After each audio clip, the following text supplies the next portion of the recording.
sih, para pejabat itu dan elit partai mikirnya itu rebutan anggaran APBN aja. Kok bukan mikirin bagaimana APBN bisa naik 3 kali lipat tanpa menekan pajak? Mengapa mereka tidak memikirkan bagaimana menaikkan taraf hidup rakyat 3 kali lipat dari sekarang? Bagaimana kita tidak bergantung kepada produk asing? Bagaimana semua ini terjadi dalam waktu cepat? Kayaknya nggak ada yang memikir, kayaknya memang nggak peduli atau lebih parah lagi, memang tidak mampu. Kita menengok sejarah sebentar ke Amerika, di mana di tahun 1885 sampai 1920 adalah periode seperti saat ini di Indonesia. Oligarki, para industrialis, para elit kapitalis menguasai jalannya pemerintahan.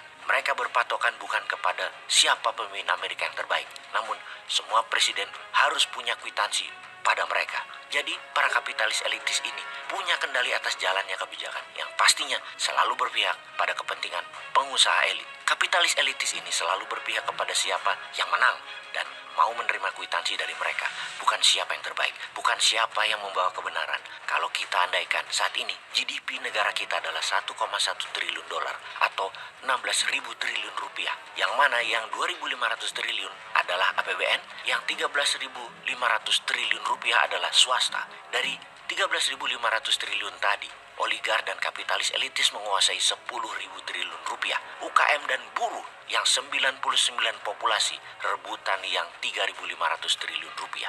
Semua ketidaksetaraan yang telah terjadi lama ini sejak 6 presiden terakhir setelah Soekarno, ya begini nih, masih mau mereka dengan gaya yang sama menjabat lagi. Amerika, kita kembali ke sana. Amerika sejak Grover Cleveland di 1885 sampai Woodrow Wilson di tahun 1921, negara dikuasai oligarki, di mana peraturan industrialis itu kejam sekali kepada buruh.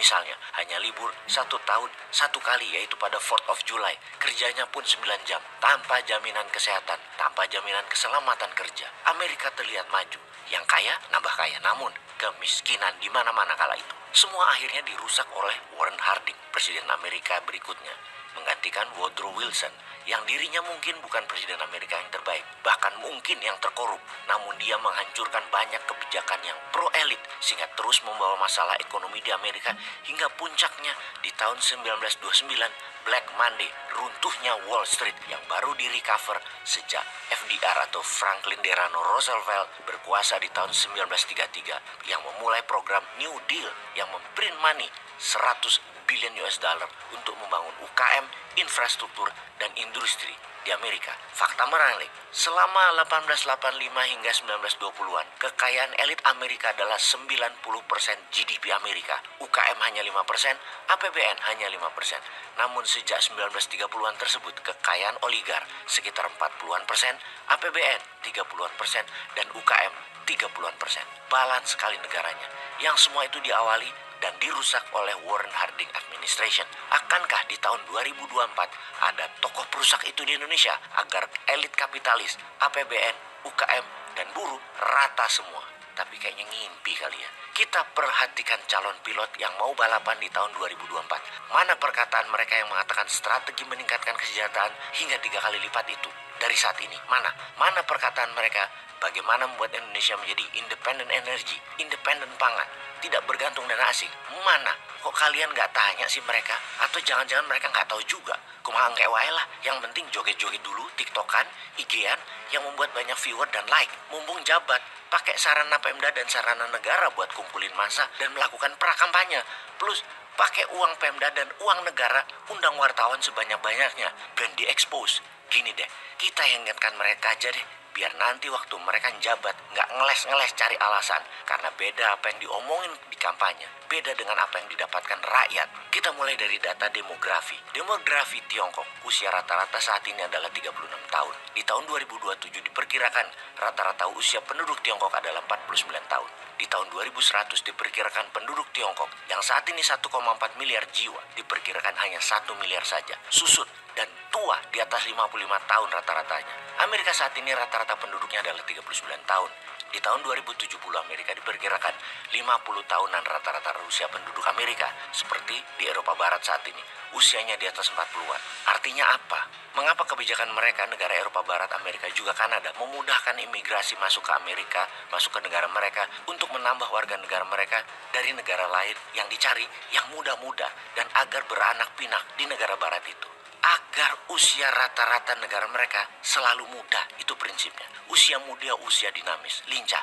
Kalau tua-tua, gerakannya tidak lincah dan membahayakan nation threat negara mereka. Kita ke Asia. India saat ini 24 tahunan rata-rata penduduknya, Indonesia 27 tahunan rata-rata penduduknya. Artinya di tahun 2045 dua negara ini akan menjadi negara paling lincah, paling fit secara fisik. Usia matang 33 sampai 35 tahunan rata-rata ketika tahun 2045 penduduknya. Inilah masa championship itu. Tinggal secara otak dan secara mental bagaimana. Inilah mengapa bukan saja usia yang dibandingkan, namun mental dan pengetahuan penduduk serta strategi bernegara menyebabkan banyak pengamat luar negeri lebih memilih India sebagai the next China, bukan Indonesia.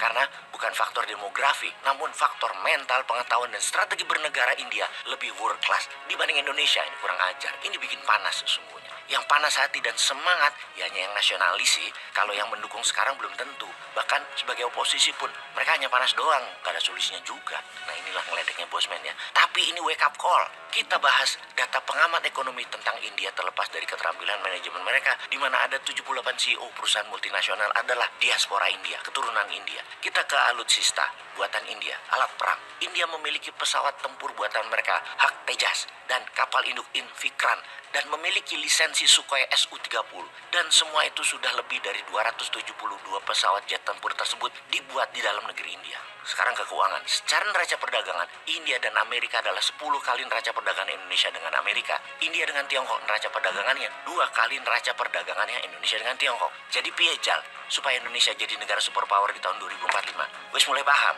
Sikat.